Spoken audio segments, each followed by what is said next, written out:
Good morning. Happy Saturday. Welcome back to the O Show, everything crypto and NFTs every day. I'm your host with the most, Wendy O, and you guys, we have some amazing news that came out late last Friday night.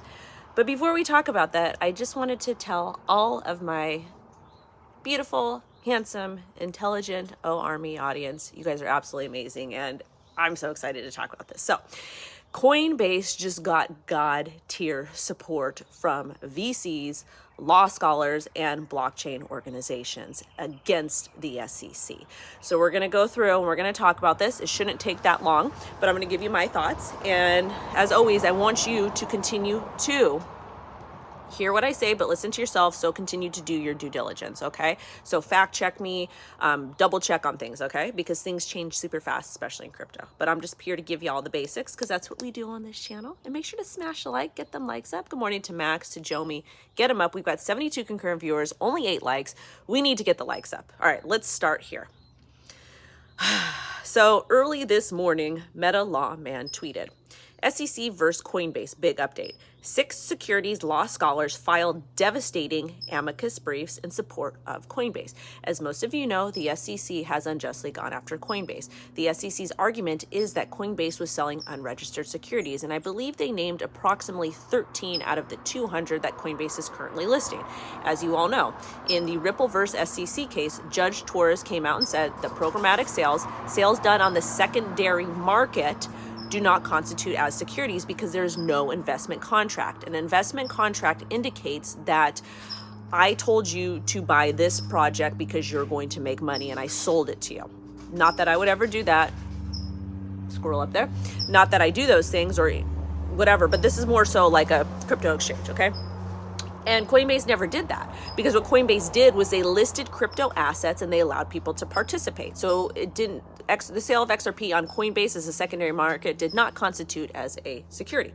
So that is also being put into consideration here. Now, let's finish reading this. And an amicus brief is basically a brief that is introduced that's like in support of a particular party, providing evidence or whatnot. Again, fact check me on that. I don't have the definition. I'm not going to read it. But an amicus brief is good. It means you're supporting this party.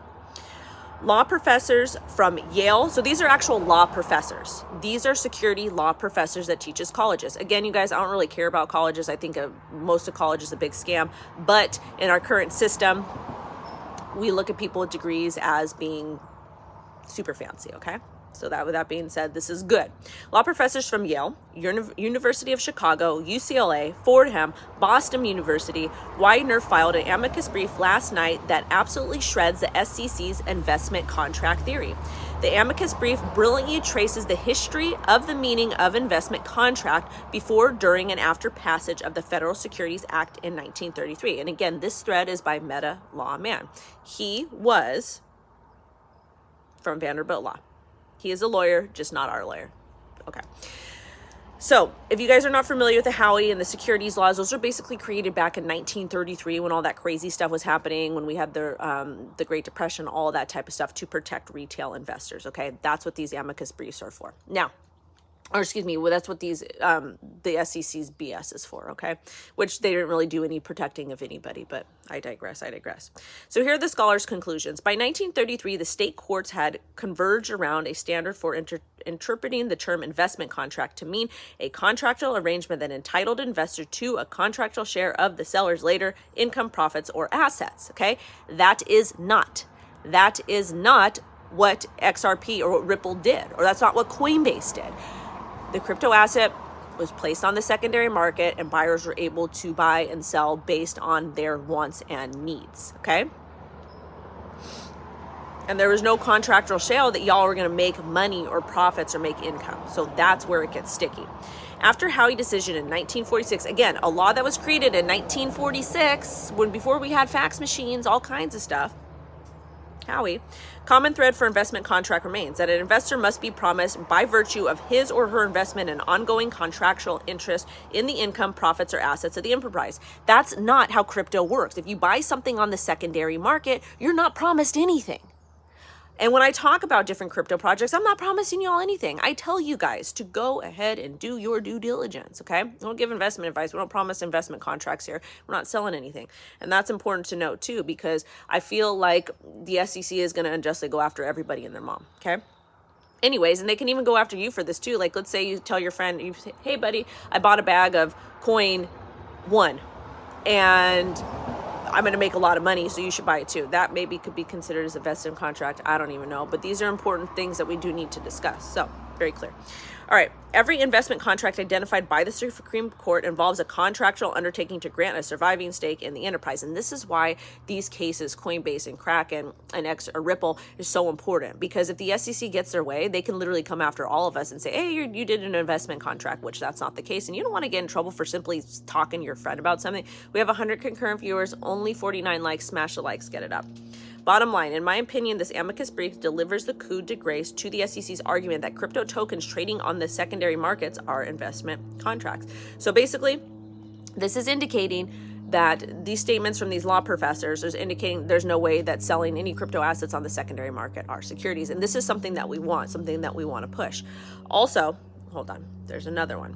This one is important too, because this is where the money comes in. So the 6 people that filed the Amicus, or the six entities, securities law professors that filed the Amicus Briefs, they're super important because they actually teach law and they're securities attorneys. But this right here is even more important because there's money actually coming. There could be potential money coming into play. And this is from Eleanor Tourette. A couple of Amicus Briefs were filed in support of Coinbase in its legal battle against the SEC. Prominent industry groups, Crypto Council and Blockchain Association, filed a joint brief as 2 major crypto VCs, Paragon and A16Z. The amount of money these people have is absolutely ridiculous. So, with that being said, there is a a lot of support for Coinbase and for Ripple and all these crypto asset companies.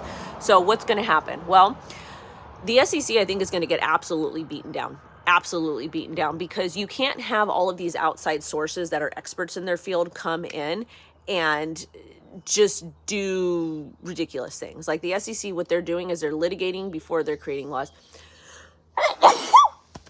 Excuse me. Yeah, Eleanor's great. So what I think is going to happen is Coinbase not only has support from VCs and prominent blockchain folks, but with A16Z and Paragon, they have a lot of money. So if Coinbase ever does need money, I'm sure that they would be able to help them out. But now that we have the Amicus Brief from these law professors, these legal experts in securities, I think that will make a massive, massive, massive, massive difference. Thank you.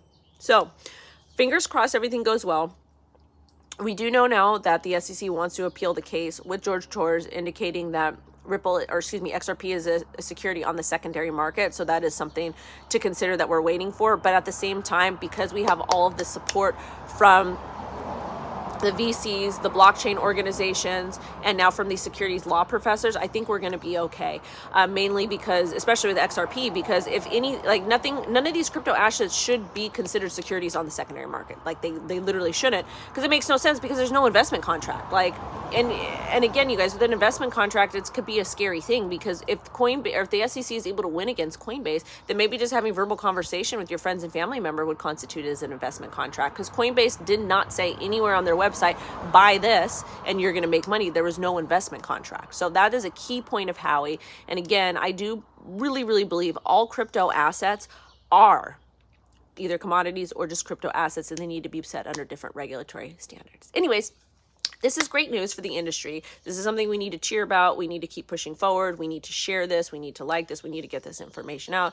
I hope I broke this down to you super well, but I'm going to get going. I'm going to enjoy my Saturday. I'm going to get some chook. I'm probably going to sweep the deck because it's a little bit whatever. And then there's some other things I got to work on around the house before I have the best weekend ever. And sending y'all love and light. Y'all will have a great weekend. Please make sure to like, comment, subscribe, settlers.